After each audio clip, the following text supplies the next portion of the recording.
Hickok 45, your internet shooting companion, coming to you from the beautiful hills of Middle Tennessee. Yes, the home, Tennessee, of Morgan Freeman.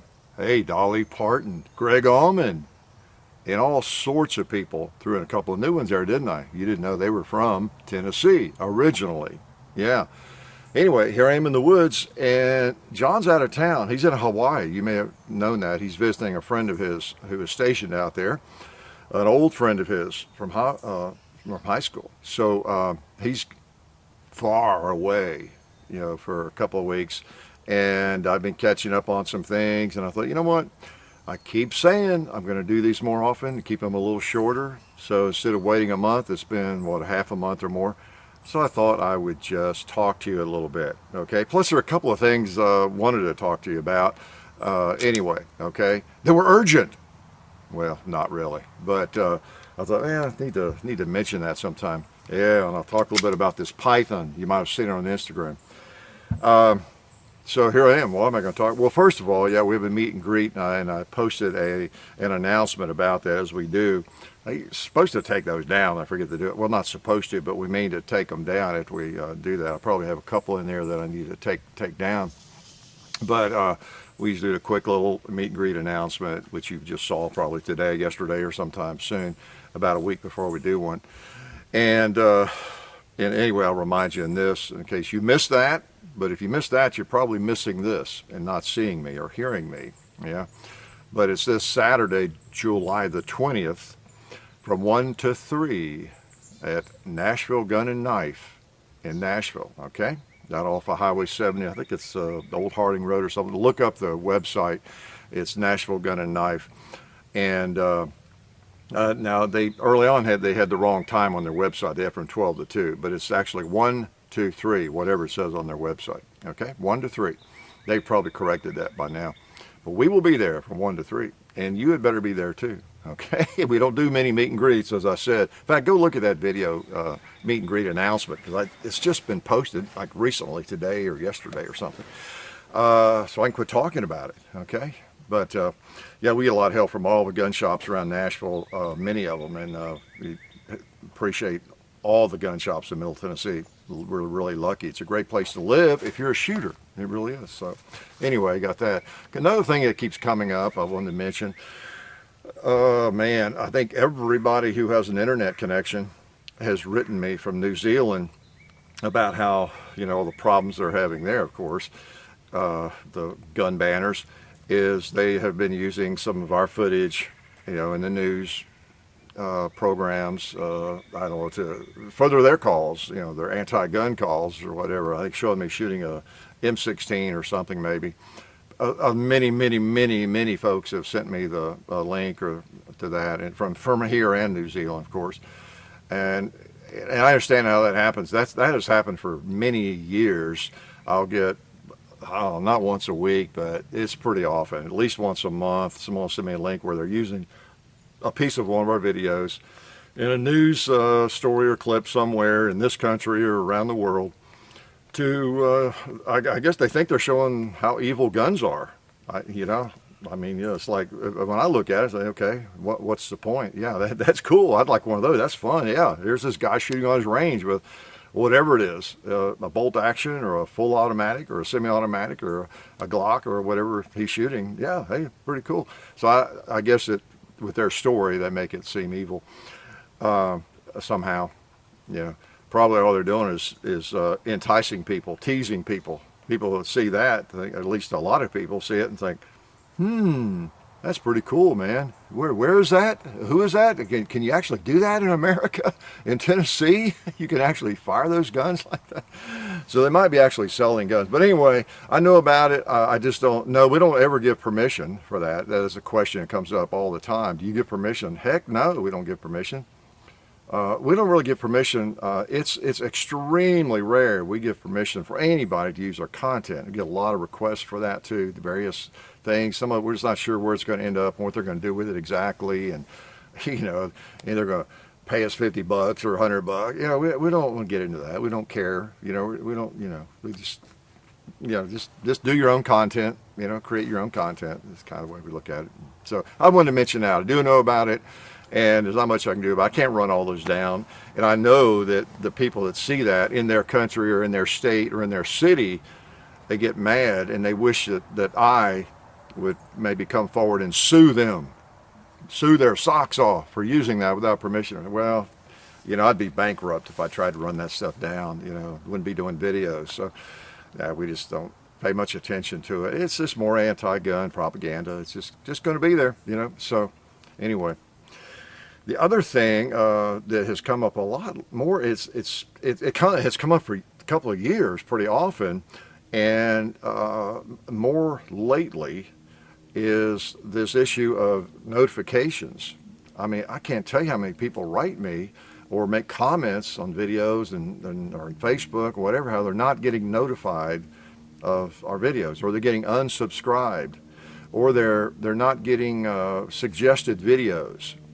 Be watching a video, there's no other suggested, I guess what they mean is no other Hickok 45 suggested videos. Maybe any gun video, I don't know.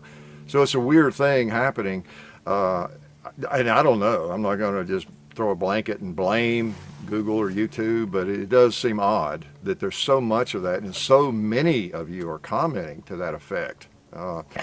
So, and then people write, say, hey, you're making a video, you're still making videos. They'll catch a video.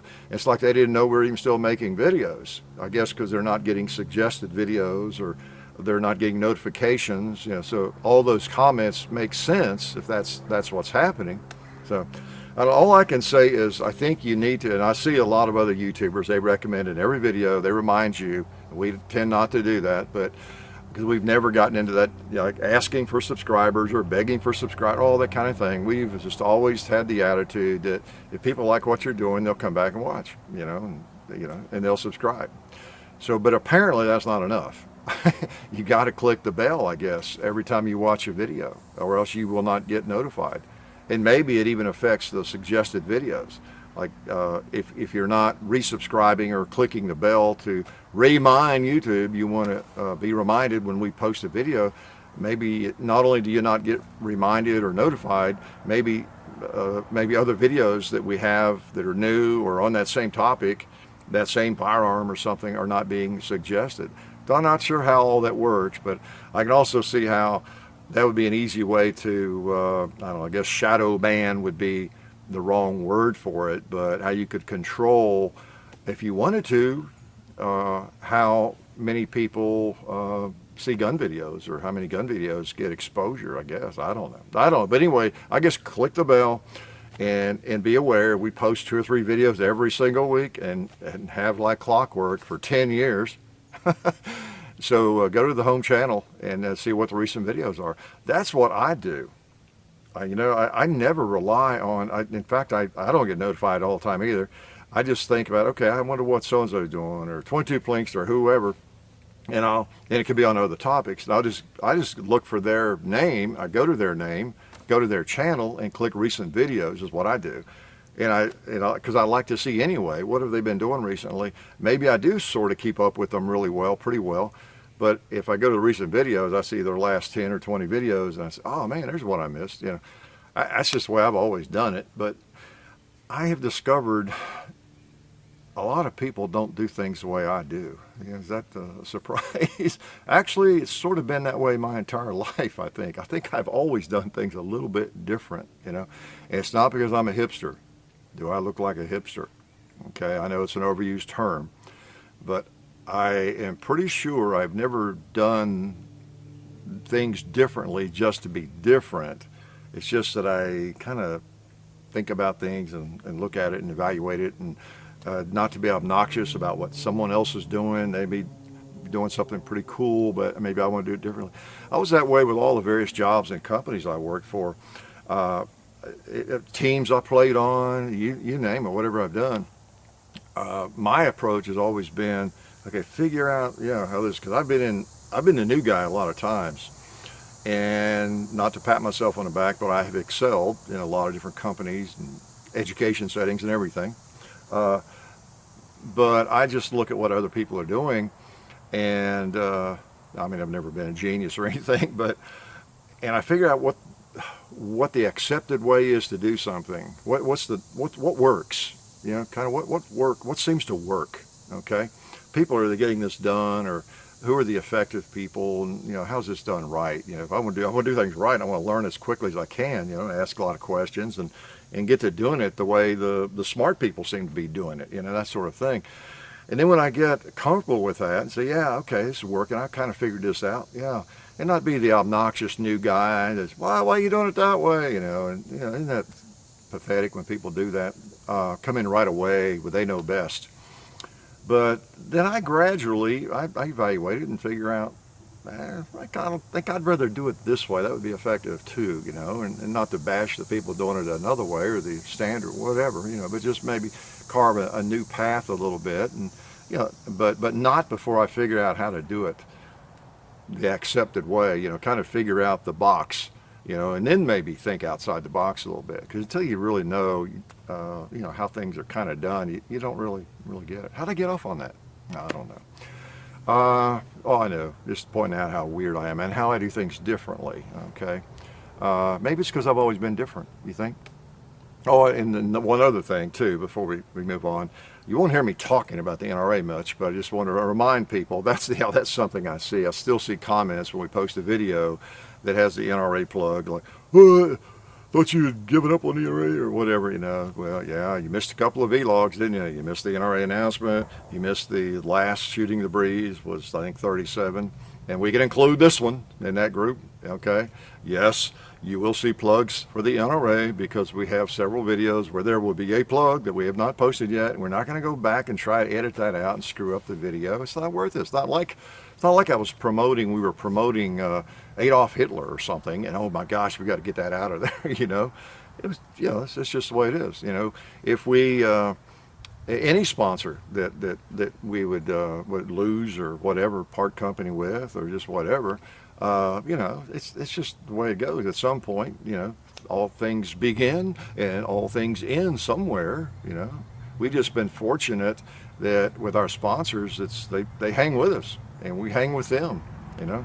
And if it weren't for just too much craziness surrounding the NRA, whether it's all true, none of it's true, whether you think it's crazy or you don't think it, just can't be telling people to join and send them money. You know, that's all that is. And we're not all of a sudden haters and the enemy of the NRA, as I have said several times, but we are not going to stand up and ask you to send them money, okay? At least, I mean, right now with what's going on. Now, we're not in the future either, okay? I mean, not in any kind of sponsorship way. I don't know if in 2 years you hear me starting to talk about, or sooner, hopefully, that they have really gotten their act together, and it's clear that they have straightened themselves. I mean, I might mention that just in the interest of it's about guns, you know. So anyway, but we're not going to be getting into.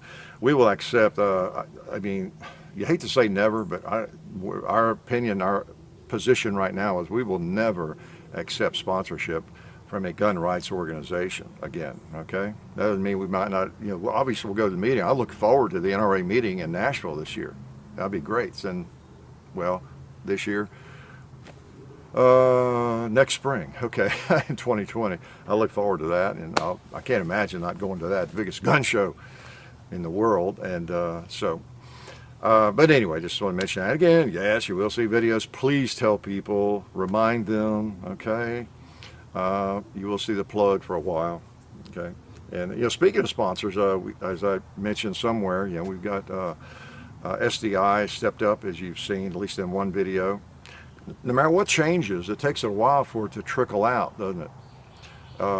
It just does, no matter what it is, the way we operate. The beauty of YouTube, the beauty of this kind of social media and doing videos is they're kind of timeless in a way. We post a video on a Krag Georgian rifle. It doesn't matter when we did it. You know, if we did it a year ago, 2 years ago, yesterday, or we did it maybe even in the future. Is that possible? I mean, it's a video on the Krag rifle, you know. So you just have to accept the fact that, oh, he said something in there about what? It might snow tonight? And well, it was, you know, now I'm watching this in July. Well, that makes no sense. The guy's an idiot. No. Think about it. Maybe it was posted, recorded in January, you know. Just like when somebody you think, and most people do. I've just seen a comment a little bit, and I've seen a few troll hater comments about it. Just looking for a reason to hate, but not many. But you would think, if and there have been 2 or 3 people I've seen go, I thought you said you weren't going to support the NRA anymore. Yeah. Well, how did you know that? You must have seen the announcement. In that announcement, I said there would be videos with the plug in it coming out, old videos, so you can't figure. A lot of people don't listen well, they don't see well, they hear what they want to hear, they see what they want to see. Of course, we're all like that, and I'm guilty of it too, I'm sure. At least I'm a little bit self-aware, and I try not to be like that, but I'm sure I'm guilty of it. But anyway, I just want to remind you of that. So this will be a 3rd place that I've reminded you of that. And I know everybody doesn't watch these. Wonder why. I mean, they're a thrill a minute, lots of shooting and everything. So that was another thing I wanted to mention again. And again, on the gun rights and all that, just make sure you're staying active. We're going to have elections coming up, and you've already heard the talk, the anti-gun talk, confiscation talk, and everything. Man, it never ends, and the battle is always there. It's mostly in states now, it seems like, but it's everywhere. They want to take it to Washington as well, of course. So you just have to stay in touch with your representatives and communicate and vote. I know in some states it just seems to not do any good, but you've got to make your voice heard as much as possible, okay? In as reasonable way as possible. When someone's a total idiot, it just goes one ear and out the other, right? Just like on the internet, you see a troll comment or hate comment or some idiot, Glocks suck. I would think people would get smart. If I really wanted to post a comment, for example, or say something that people are going to respect or give any respect at all, credibility at all, and if I want to, for example, it's just an example comes to mind, express my dislike for a type of gun or something, I'm not going to type on your video, of course I wouldn't do that anyway, but CZs suck and let it go at that. Now, what does that tell you? It tells you, and I know I get a little too sarcastic at times, my sick sense of humor, and and I probably shouldn't comment or answer people, and I don't most of the time, but occasionally I will answer somebody like that, and I'll say, well, that comment tells me that you are probably about 10 years old, or else, or I'll just a little bit of sarcasm, but it really does, I mean, think about it. You folks out there, and a lot of your are experienced with firearms, and you have a variety of firearms. You might have a Glock, a CZ, a Smith & Wesson M&P, and a SIG, and a lot of different guns you like, and some models you don't like, some guns you don't like that much. But, you just wouldn't go onto a video and write, SIGs suck. I mean, yeah, what an intelligent, brilliant comment. Oh, that'll change people's mind. Yeah, people will be reading that and thinking, oh my gosh, I didn't know that. Thanks for the info. But anyway, how to get off on that? Yeah, but be reasonable. Be reasonable in your approach to politicians, and as I always say, and have forever, represent the firearms community really well, and every chance you get, and be adamant about it. I mean, none of us can help being a little defensive. I mean, we get tired of it, don't we? We get tired of it. We really do, and so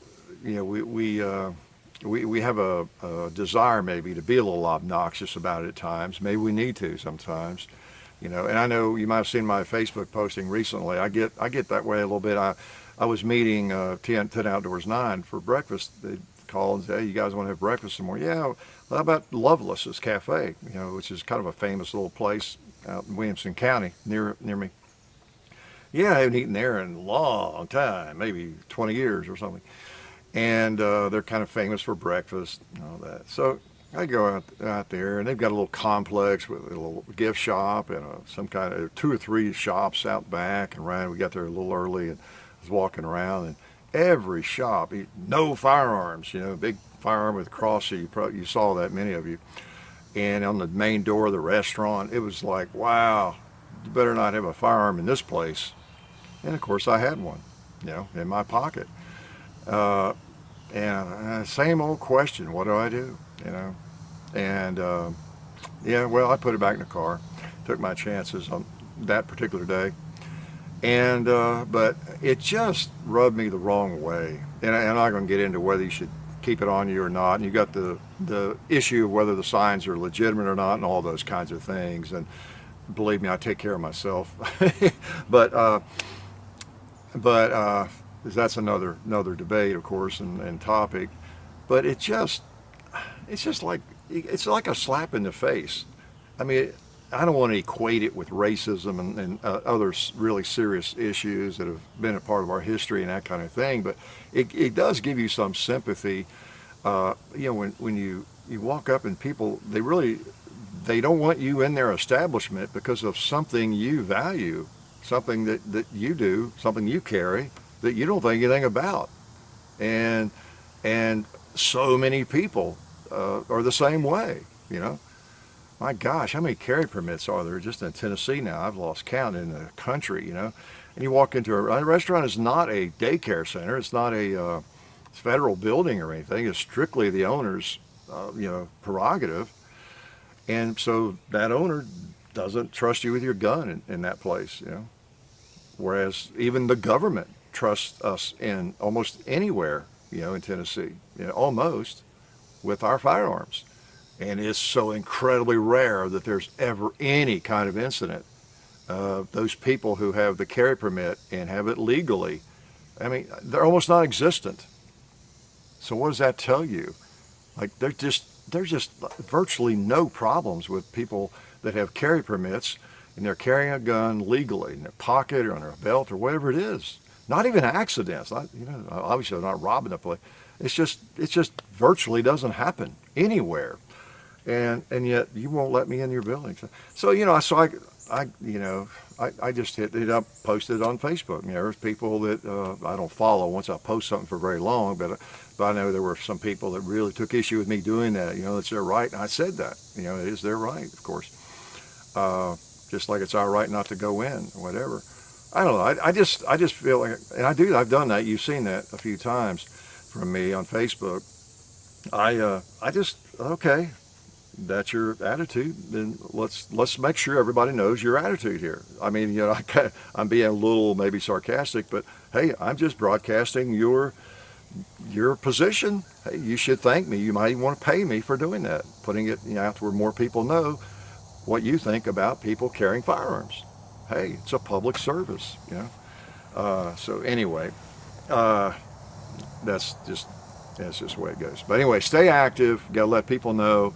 And I wasn't obnoxious there. I told the waiter that I know he wasn't responsible, but I just told him that, I usually tip pretty generously, but, you know, not places where my firearm's not welcome. Just want to let you know that. You might pass that on to whoever came up with that sign, you know. I mean, it almost doesn't matter to me. I won't go back. So, you know, y'all work that out. But anyway, that's kind of my attitude on things. To get back on positive things, had a great week with Civil War stuff. I posted some of that on, where did I put it? I put it on Instagram and on Facebook, I think, a little bit of that, you know, from the Carter House in Franklin, Tennessee. Many of you, remarked you had been there and how cool that was. And maybe some of you are not aware of the Carter House and the Battle of Franklin. I mean, it doesn't quite get the publicity, you know, the Battle of Nashville or Gettysburg or, Chickamauga or whatever, any battles, you know, of course, Dunn's River.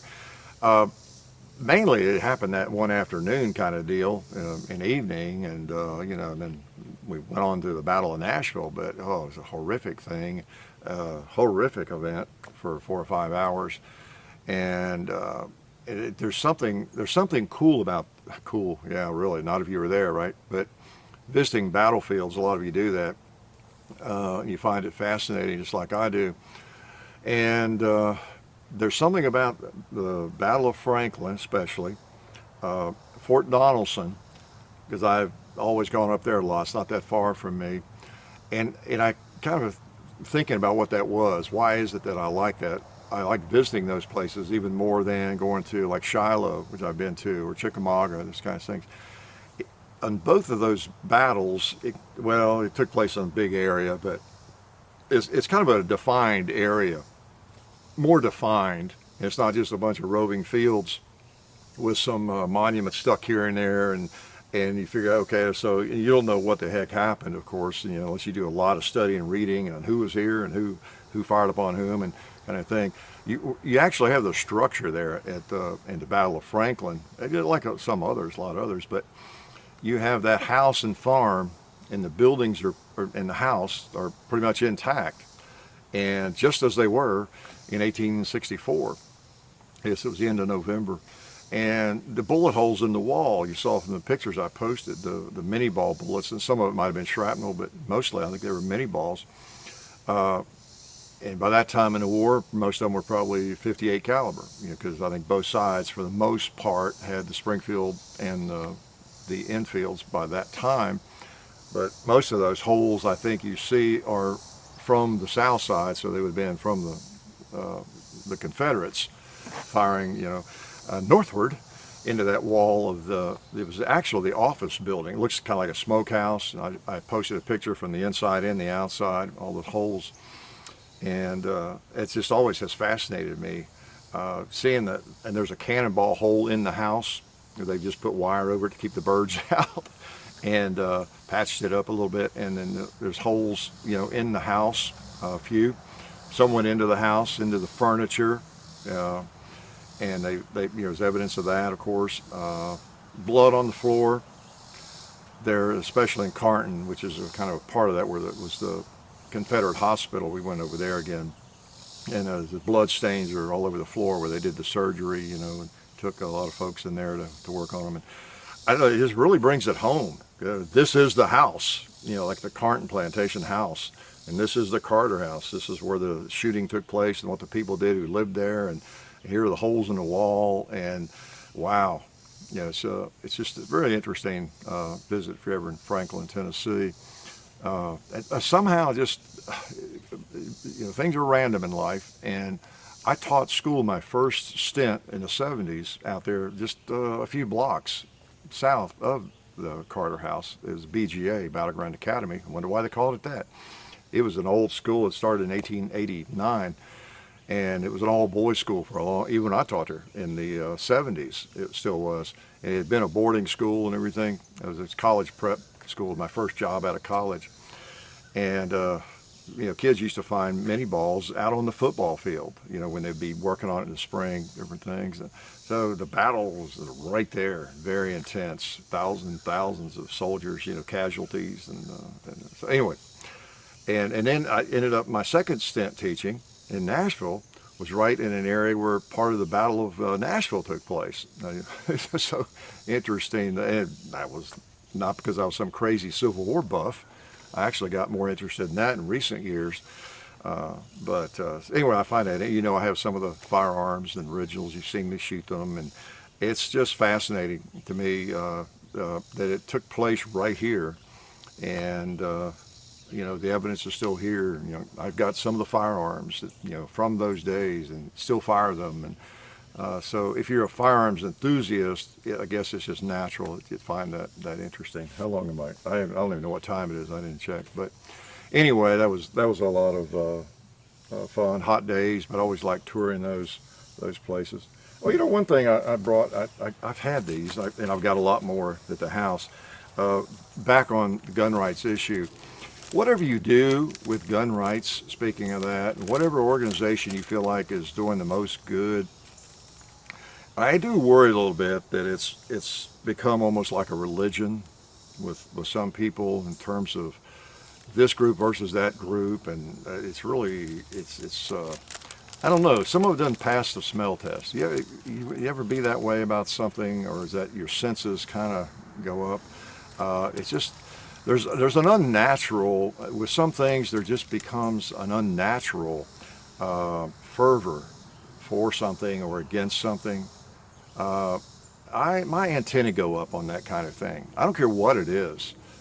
It just seems like there's too many people repeating this same line on something, or have this same opinion when how could anybody be sure for real on that issue or whatever it is? Yeah.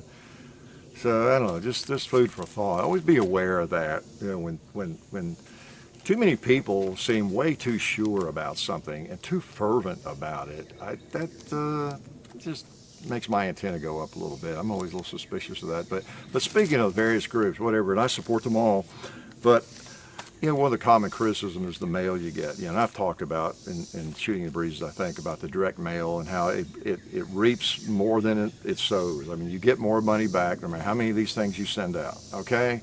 So folks that get so upset that they're spending all my money on direct mail or mail to them, and they could put that money to better use, Doesn't matter whether it's St. Jude's or Wounded Warrior or any group. Second Harvest Food Bank, I contribute to them about 3 different ways, personally every month through our t-shirt sales, and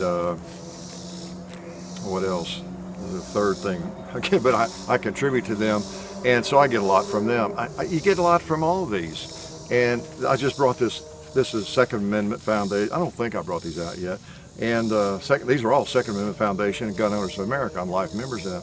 And it doesn't bother me, is my point, because I know how direct mail works. They get, and most of them I don't even open, but they get enough back to more than pay for this direct mail campaign, okay? I could save these up for 2 or 3 months and it'd be a big stack, okay? So folks that are kind of new to the world, that don't understand how business works or how the market works and about direct mail campaigns, that kind of thing, that's just the truth. I'm sorry. So don't get bent out of shape over that. If you want to get bent out of shape and upset, get upset over real things, okay? Not that sort of thing. All right. Let me pull out the Python. Oh boy! If you saw the Instagram post, I posted a picture the other day, and I thought I'd bring it out. And we'll give you plenty of good close-ups, when we do the video on this. But to me, a 6-inch python is really the ultimate. I mean, they're all beautiful, right? They're all beautiful. And I didn't think I'd ever have another one. I didn't really. And like I said, I posted a picture of it on Instagram about a week ago. I just had it about a week, I guess. And by the way, we're the real Hickok 45, the real Hickok 45 on Instagram, as John often says at the end of the videos. Someone already had Hickok 45, but which, by the way, if you we have had imposters pop up through the years. That's another thing I should remind folks of. And again, you folks are the loyal viewers. You're watching this, and you're the people we're most concerned about. The most interested in getting the message to, or correcting something, or whatever it might be, because you folks care about what we do. You watch what we do. You probably rarely miss a video if you're watching these, and so we feel like we owe it, to our most loyal, viewers. So, but there have been imposters on Facebook, and I think even YouTube, and all around, from time to time, which is kind of a scary thing in a way. I mean, it shouldn't be, because anybody that falls for it, they're not too bright, probably, too savvy, too sophisticated. Because all you do is look at how many followers the person has, or just look at some pictures, and you kind of figure out. I remember when I was teaching, one of my students, I may have told you this before, duplicated my email. Okay, I won't get into how he did it. But I was kind of a, believe it or not, old guy like me, I was kind of an innovator in teaching and using laptops and computers. Really was one of the few in the country. We got it all started where I taught. We were a laptop school, and I had the first class with them, and all that, wrote the proposals and kind of got it going. So pat myself on the back a few times. Whew, boy, was I on the bleeding edge. I'll tell you, it was tough teaching for 2 or 3 years, because we were immersed in that technology, and it was fragile and having trouble with it. But we struggled through it, and we were definitely on the bleeding edge, as they say. But so I even got into email, and I'd get parents' email kids' email and would send homework home. You know, it was just like a courtesy thing. I would like assignments. They were responsible for getting it, you know, knowing what their homework was. But as a courtesy, I would gather emails at the beginning of each year. This is like it was a big deal. A lot of kids didn't even have computers yet. It was funny, and some didn't, you know, or parents didn't. But if anybody did, I would had a batch file with the parents' email and all the kids. And it just went the same thing went to everybody. You know, we get into emailing, you know, 13-year-old kids. That's not good, is it? Texting. But no one that's got a brain is going to be doing that. But it was like a batch to all of them. And so I gradually over the years ended up with, you know, pretty much everybody on it, you know, and would send that out. So anyway, they knew my email, all right? And a student duplicated it. I won't get into how he did it. It was pretty clever. He was a really sharp kid. And he was a bit of a character. And he sent me an email using it one day. What? You know, and so I who is this? I played cool, you know, and figured out who it was. He told me, you know, so we had a little serious talk with him about that and that use of technology and everything. And I made an announcement the next day in assembly about that because I have this, oh my gosh, you can imagine as a male teacher, you know, or any teacher, a student being able to fake your email, the fun he could have with that, he could ruin you, okay? I mean, you'd have to prove what had happened and everything and you'd get out of it, but, you know, anyway, I just, so I always do that occasionally. I remind people that there are imposters out there, so but it's not really a big problem, you know, if you're not an idiot and you lead a normal, semi-normal life, even if you're a little crazy like me, and you don't do really crazy things, okay? So, for example, if somebody, you saw something posted on some forum or some, I don't know, it could be Instagram, it could be anywhere, Facebook, someone creates a username, looks like Hickok45, whatever, and it was something really bizarre, you know, I think 99% of it would realize that was a fake, right? It's not something I would do. If I'm going to do something crazy, it's not going to be anything like that. So, and I'm not even going to insult people. I don't even insult people. I don't know if I've ever insulted anybody on the internet, other than just maybe being a little too sarcastic because they insulted me first or something. But I don't do that. I don't do that. But just be aware of that. There could be imposters out there. So back to the Python. Yeah, got off on that tangent from Instagram. This was my 6-inch blue was my first Python. Okay, Colt Python 357 Magnum. And I bought it. I think I still have records. That goes back. Oh man, pre-computer probably in the 70s. Yeah, definitely. Yeah, that goes back in the.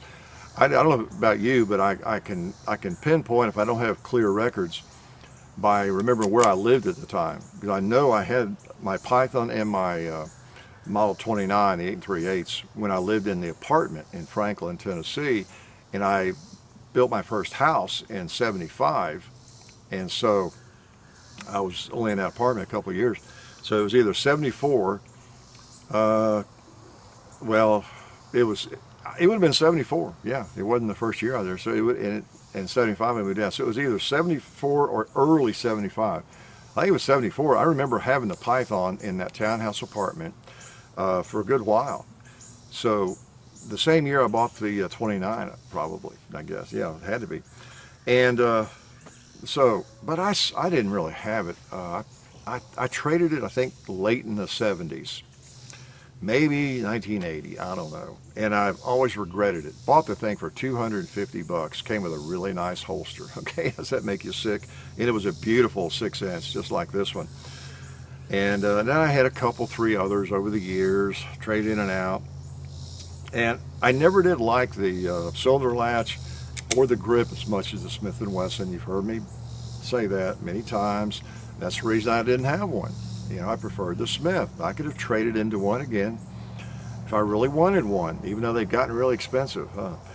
And I don't know, lately I've been, I don't know, you know, the guns that get away. I think, you know, maybe someday I will replace the one I like the most, the 6-inch blue. And it's just been in my back of my brain. But every time I think, I don't know, I don't want to pay $3,000 for a python. I traded them off. So it's not my first love.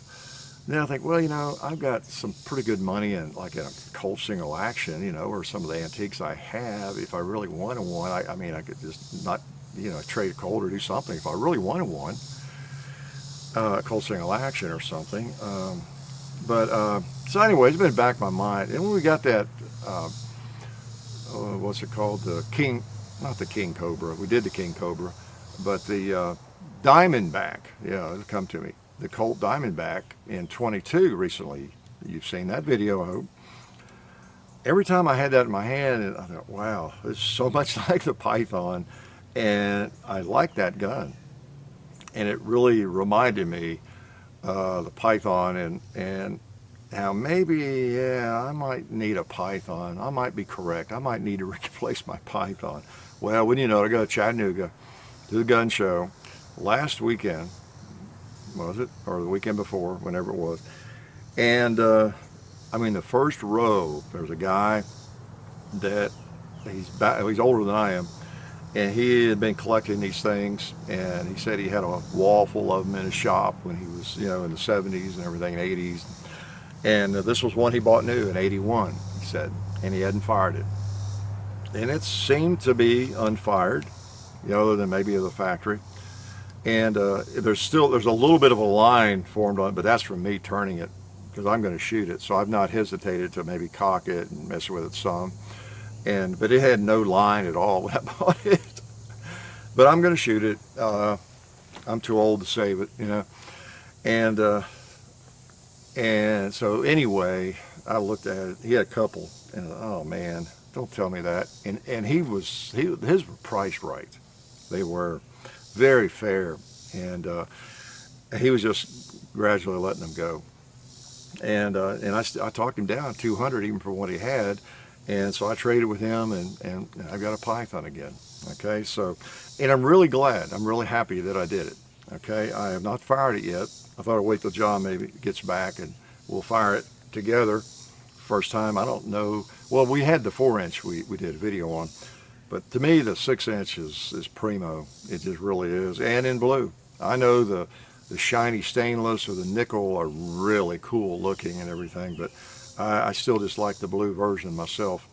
And it's just, there's no wear. It's like, it really is like new. So pretty cool. This gun was meant to be, I read, they meant for it to be a 38 special target revolver.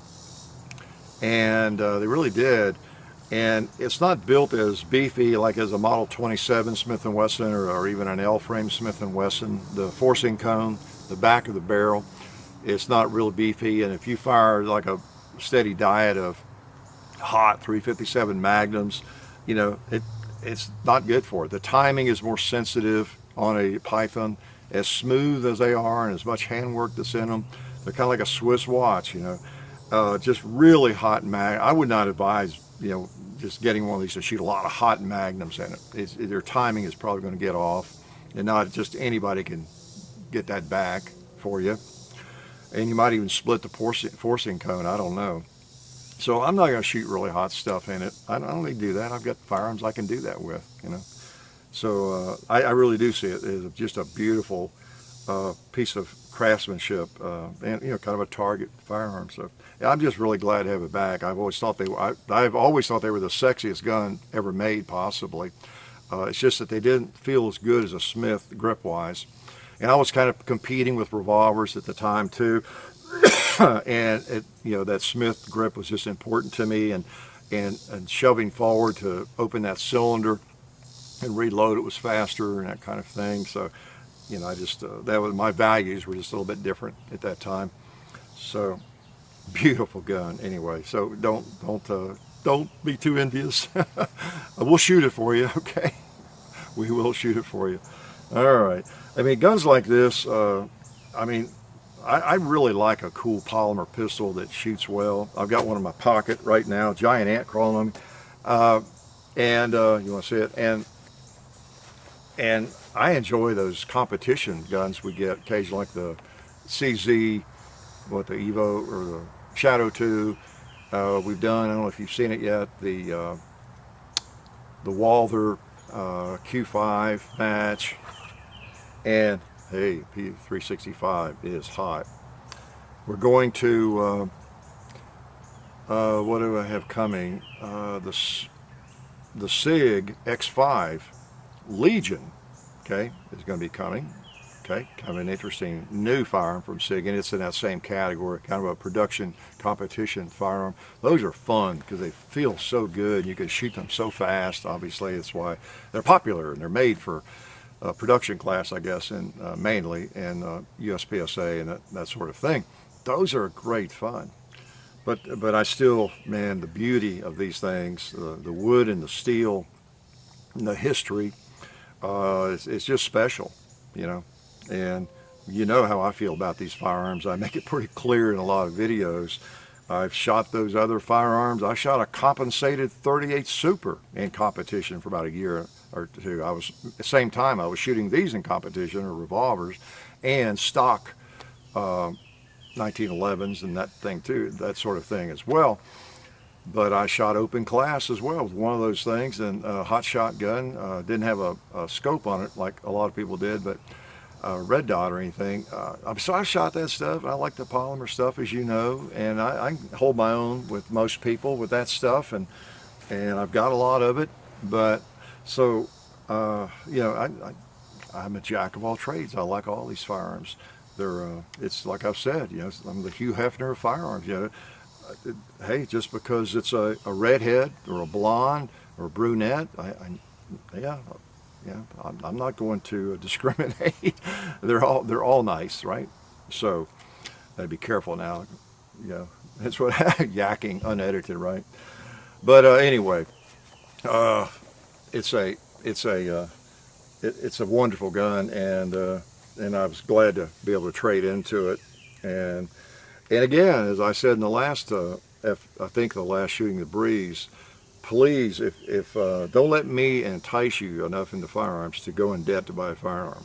You know, I'm sure, especially with a gun like this, a lot of people see these, and I've got to own that. That is the supermodel of firearms right there. You see one at a gun show or somewhere, and don't go in debt to buy a gun. Please don't let me encourage you. Don't let me be an enabler in that way. Now, I want to be an enabler, getting you into the sport. That's one of our primary missions, we think, to bring people into the shooting sports, not by I don't know, being a huckster or doing something unnatural, but just really by bringing you in to our world, okay, to my world. This is my world. This has been my world for whatever 40, 50 years, and just sort of bringing you in and getting you addicted. Look at that bug on the site. So, you know, it's just, I mean, a very honest, authentic thing, I think. But yeah, don't borrow money to buy a gun, or, you know, luxuries, that kind of thing, if you can avoid it at all. So anyway, and I'm thinking of you young folks. I mean, if you're 45 years old, you haven't learned that, you know, you may never. But young folks, oh my gosh, if I'd only known what I know now, to pontificate a little bit on a topic that I'm not qualified in, but in terms of like investing, if you there's so many people that spend, and I know I was that way for a long time, every extra penny you get, you know, you want to put it into your hobby or something you just really enjoy doing, you know, whether it's cars or four-wheelers or guns or whatever it might be. And oh my gosh, when I run the numbers now and think about, you all should do that. You young folks, especially you young folks, if you put even $100 aside a month or a week, you know, and just there's online a million of those investment calculators, and just if you just put it in just a basic index total market or S&P 500 index fund and forget about it until you're 60 or 65 years old, almost anybody watching this could be a millionaire.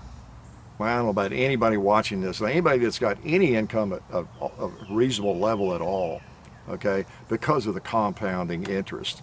I mean, literally, it's amazing. Run the numbers sometime. Think about what you could actually save a month. I don't know. And most of us can save a lot more than we think we can, but I mean, even just a reasonable amount, like I don't know, depends on your income, of course, but if you could put like, oh my gosh, $500 a month into something like that, run the numbers on that. If you're age like 20, and look at what it's going to be if you could do that and it would get easier the rest of your life, because $500 would be less money in 10 years or 20 years, whatever, a less percentage of your income. Run the numbers and look what you will have when you are 60, 65, if even it brings in 8%. Well, like, a lot of people say 10%, if it's invested just in the market, and you don't ever touch it. But, put it in 8, put it 7, whatever, and just look at that.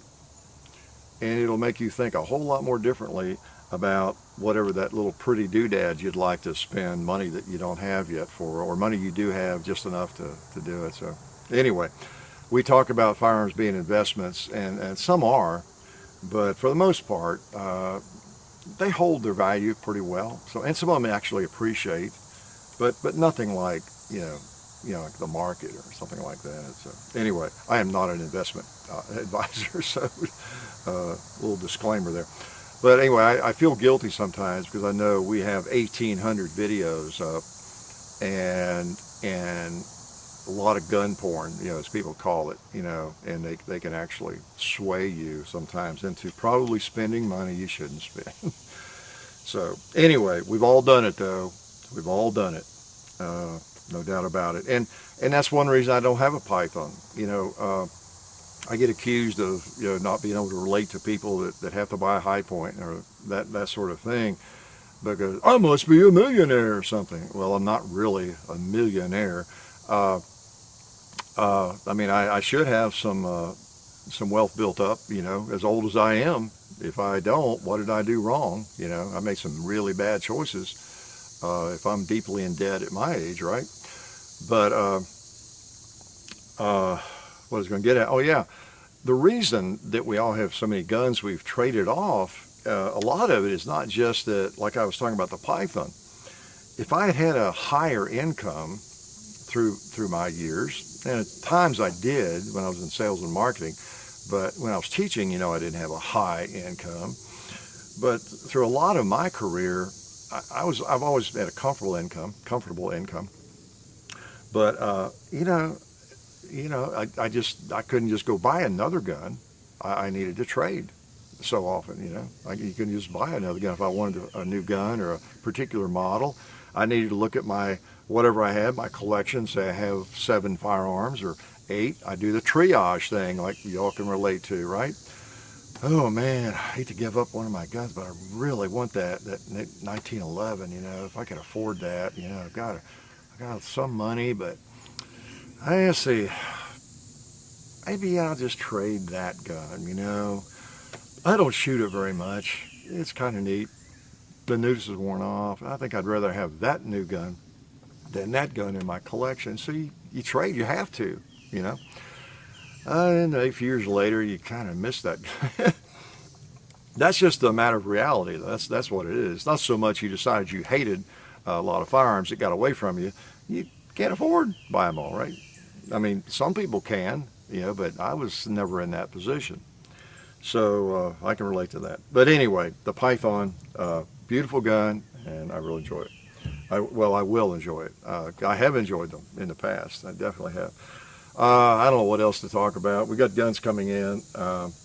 We've got the, like I said, the X5 Legion, I think, at some point. The speaking of this firearm, the P385, and it's hot. P385, it's the XL, I think, when it comes out. Now, we're not going to get them first. We're not going to get them before they're out there on the shelves or, at Buds or whatever. We don't do the first look thing. You got to kind of be, you got to be a little bit tied in, with the company to do that, and we avoid that like the plague. Almost fell into that one time and didn't do it because I got thinking about it with the company. If I get that thing early, what if I don't like it all that much? They're not going to want their first video or one of their first videos. Release the day they're authorized to do it or whatever. And so I just want to get into that. And I have no problem with people that do it. That's great way to learn a little bit about a gun, because there's some people that are, and I've talked about this a little bit before, there are some people really tied into gun companies, and they're sponsored by gun companies, that do a lot of stuff. And mostly I'm talking about like commercial TV or on the sports, the outdoor channel or wherever it might appear, and some on YouTube maybe too. And some of those are on YouTube. That Ruger's their sponsor, and they're evaluating a new Ruger gun, or they're demonstrating a new Ruger gun, or whatever. We all know that. It's like the fishing shows. It's not like they're, I mean, some people might call them total sellouts. Well, maybe, but I mean, they're just doing what they do. I mean, that's the only way they'd have that show. And it might be the only way we would know so much about that firearm early, or we just get more exposure. We get more TV, more firearms on TV, more shows like that. It's just like the fishing shows, they're like a kind of a NASCAR thing, aren't they? You learn something. I was talking about a friend of mine yesterday about that. He does some fishing, and we were talking about that.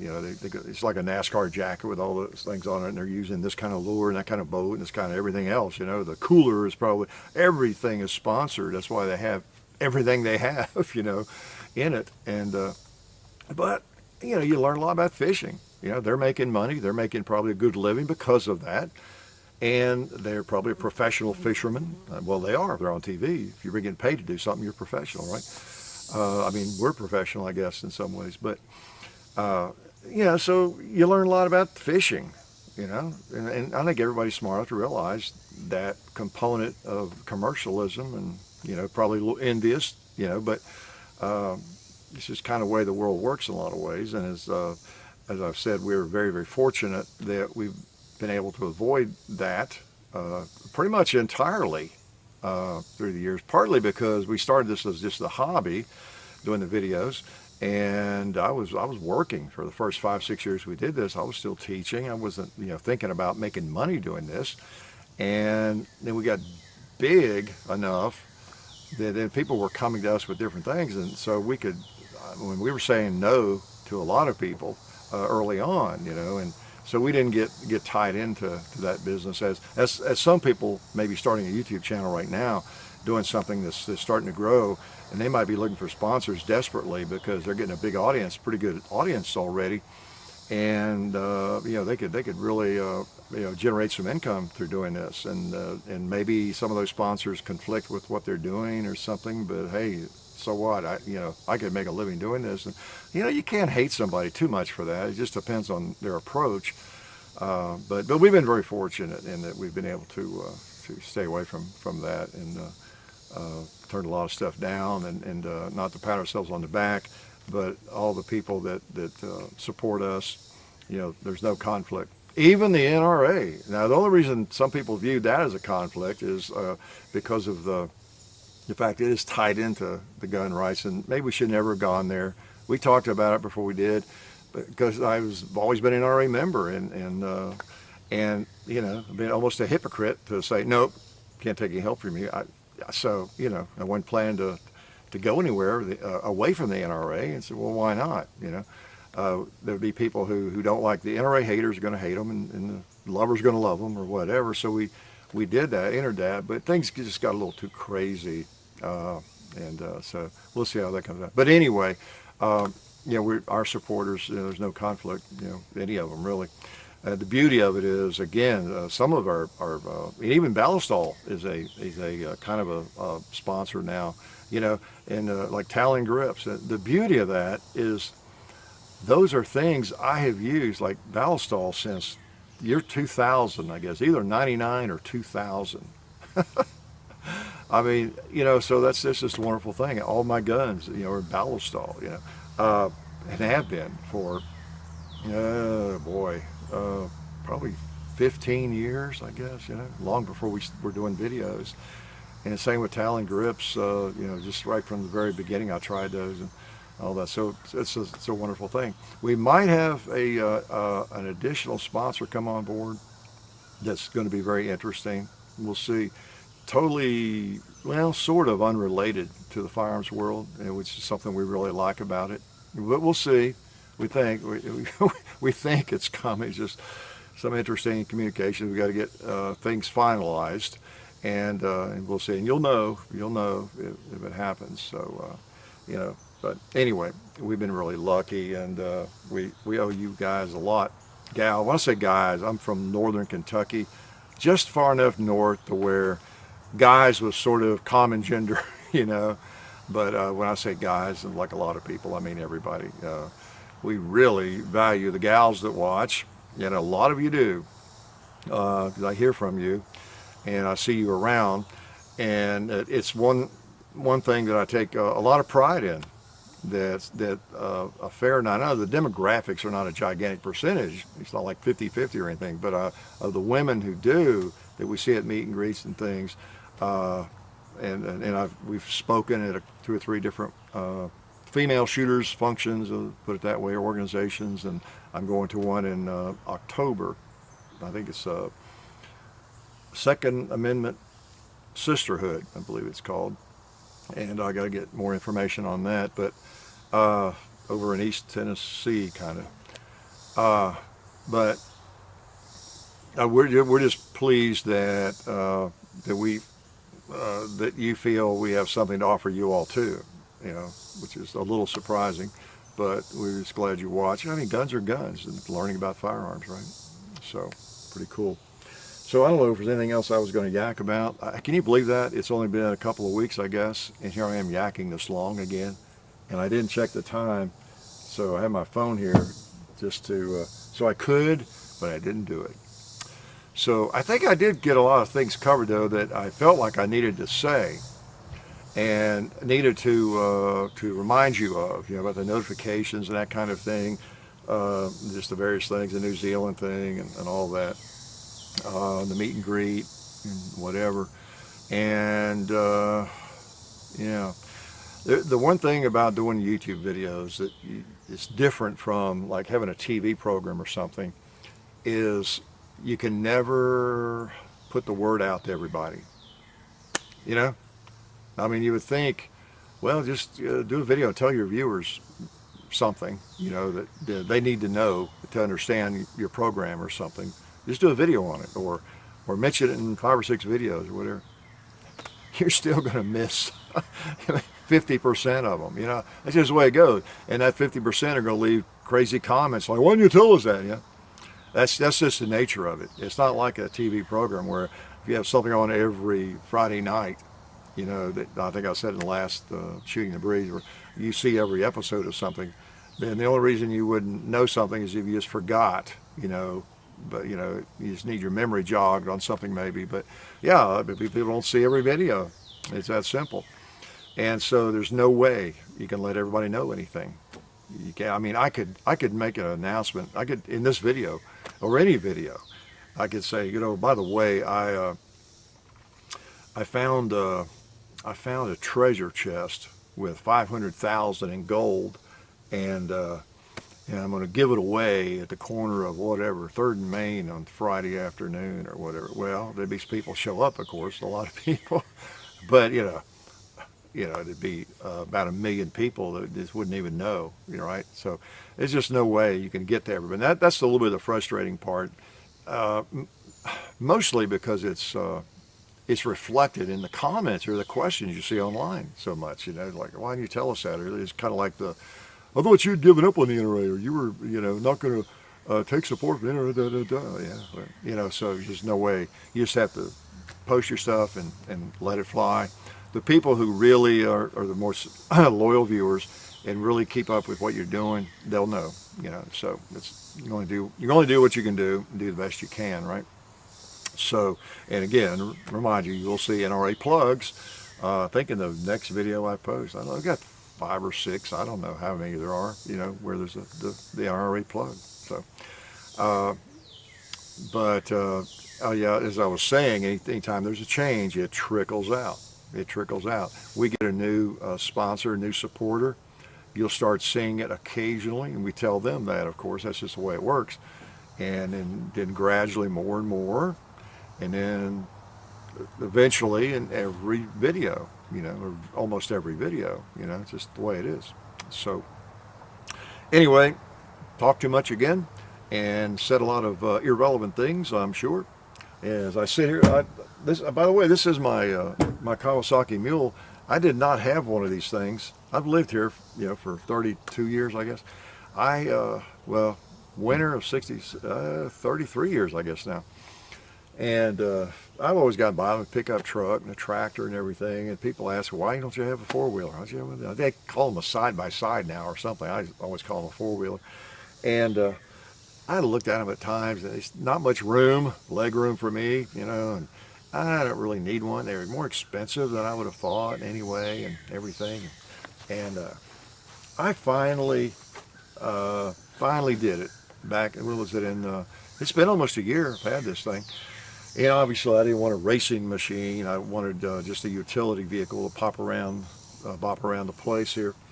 And it's the Kawasaki Mule. If you're not familiar with it, it's one of the classics in its line. They're really good reputation. And the bed even, mine doesn't automatically dump. It doesn't have hydraulic on it, but you unhook it and you can dump something out, just lift it up. You don't want to fill it with lead or you won't lift it too easily, right? But it's just like a baby pickup truck kind of thing. And I can't believe how handy it's become. I can't believe all these years I did not have one. John and I use it almost every time we're doing videos. If we're doing anything over like on the Gong Club range, especially, and range 2, just any other place we'd sometimes bring a truck over, or we'd pack a bunch of stuff in bags around, but it's just so handy to put whatever we need in the back of this thing and drive it over there, and there it is. You wouldn't think it would be. A pickup truck achieves the same purpose, but I don't know, there's just something about it that's just simpler. For one thing, it's parked right there, handy, and I just had a service this week too. Trying to catch up on some things while John's out of town. Since I'm not preparing for the next video tomorrow, we're having to think about some research or get this gun shipped on it. So I've had a little bit of a break from that, which is good. And I had a friend out yesterday, Dave, a good friend of mine, has lent us a couple of guns. That most recent Vaquero video, the convertible 9mm 357. I've known him since '74. We taught together. He's probably the first person who ever shot my Model 29 I bought that year, other than myself. Same for the Python. He's probably the first person that shot the Python, because we used to shoot together. He's a gun nut. So we got together and shot some over on the Gong Club range yesterday. You might have seen that picture I posted just of the table on Instagram. That was during our shoot. But yeah, well, John's out, and I have no excuse not to get some things done now. And been trying to clean up some, and the barn and around, and do some things around the place, and get this thing serviced. First service was due on it. I just have 20 hours on it, and I bought it, I guess it was around last September or something like that, so I don't put a lot of hours on it, but I use it a lot, so it's been really handy. It has. Like, there's a target stand. I'm gonna, I had in here earlier and meant to drop it off at the Gong Club range, and I didn't do it. So, just things like that. I can throw it in there because I know I'm going to be coming this way eventually. So, anyway, I've enjoyed talking with you. Again, you guys are pretty quiet, and things are going great. I hope things are going well for you. Things don't always go well for everybody, do they? And they don't always go well for anybody. We all have our ups and downs and the tragedies of life. I've lived through a lot of those, and you don't know what's around the corner. But for the most part, I think for most of us, we don't have a lot to complain about. Did you see the footage of the what was it? The ESPY Awards, I think, where the football coach who has no arms and no legs I guess he gave a little bit of a speech. Yeah. And wow, a lot of you probably saw that, because it was not just on the ESPN or wherever. It's on YouTube, I'm sure, and it was I saw it on the major news network. But guy I think I told somebody, maybe it was you all in a video, that I was somewhere eating and there was a guy, his wife, I guess, they were both fairly ill, yeah, because he was, I don't know, he might have been my age, might have been younger, but he was in a wheelchair and he couldn't even feed himself. Big guy, couldn't feed himself, and his wife was feeding him. It was at I think it was at a McDonald's I stopped at. Hate to admit that because I don't go there very often, but and I mean wow, just those little reminders, right, day to day, that oh, maybe I don't have anything to complain about today. Maybe my life is not as bad as I thought it was, right? So anyway, hopefully you're having a good week, and that you're getting a chance to shoot some firearms. You're getting to the range. Maybe you have a range on your place. A lot of you write me that you do, and but most people don't, right? And hope you're getting somewhere where you can fire a firearm. If not, as I have always advised, get one out that needs cleaning a little bit, that you're just not sure has been cleaned well enough, and spread out all your equipment and just clean that thing. Maybe take it apart and clean it. Give it that. I do that occasionally with a firearm. I keep them clean and lubed, but occasionally I'll just grab one. I've kept that clean. We've shot that a couple times and I've cleaned it, but I haven't totally disassembled it, or even thoroughly field stripped it, maybe, whatever, and just giving it a really good cleaning. Like maybe an M14 or something. Just take that thing apart when the mood strikes you. Maybe you just get your favorite cigar, right? You 10-year no, just get in a place, your radio or whatever, listen to a good podcast, or whatever you're doing, anything but a shooting the breeze, right? And just take that thing apart and just clean it really well and make sure it's perfectly lubed and perfectly cleaned. Occasionally, it doesn't hurt like I do with polymer pistols. Even take the slide apart and make sure there's nothing in that firing pin channel, that sort of thing. So speaking of podcasts, I'll let you go in a minute. I have discovered a lot of great podcasts. I recently increased my my data to unlimited. It was like no extra money. Who knows how they charge, but it didn't even increase I was just really called to see how much it would increase. And I've just been using that a lot in my car, especially put it on the Bluetooth thing, and just various, and I'm not going to start mentioning podcasts that half of you will hate, and half of you will love, that kind of thing. We stay out of the politics and all that, but party politics.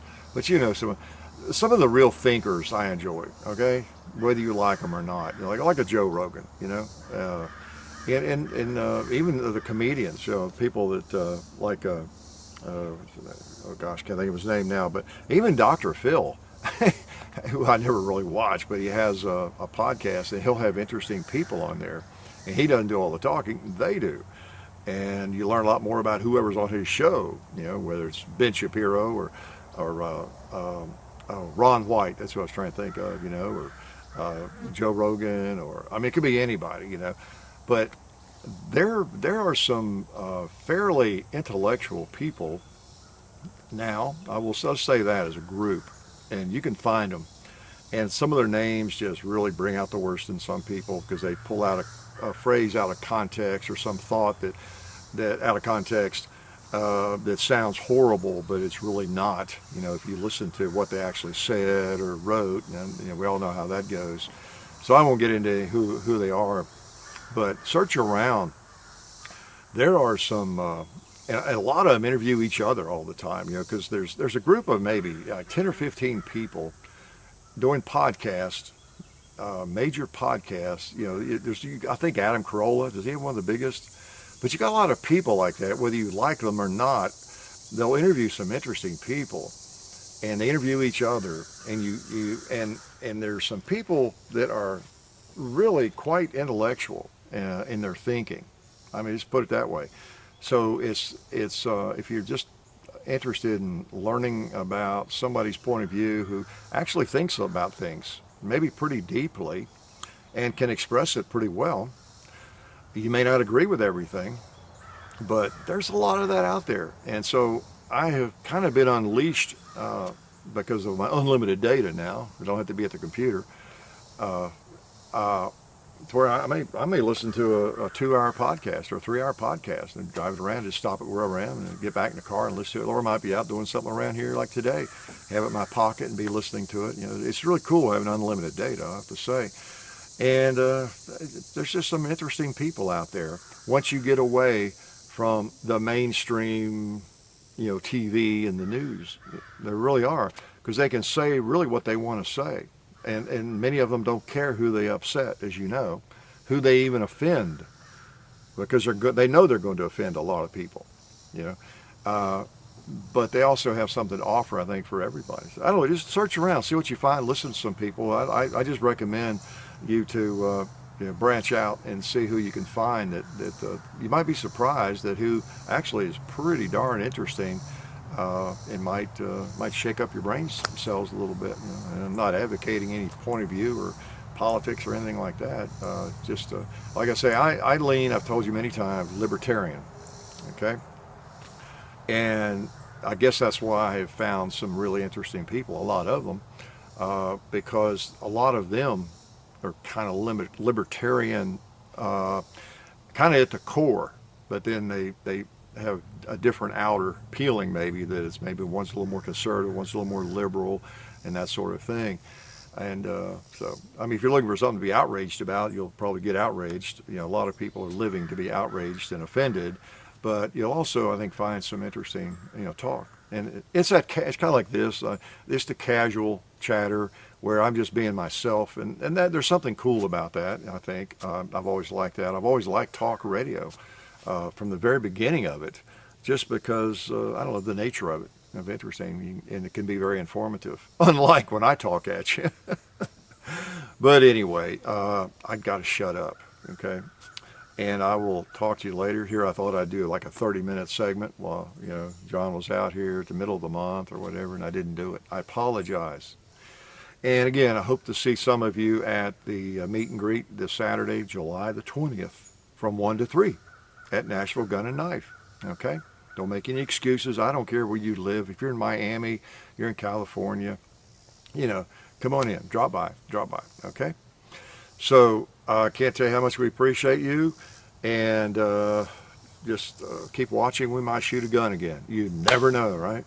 So I'm going to let you go for real, and I'm going to get some more work done, I guess.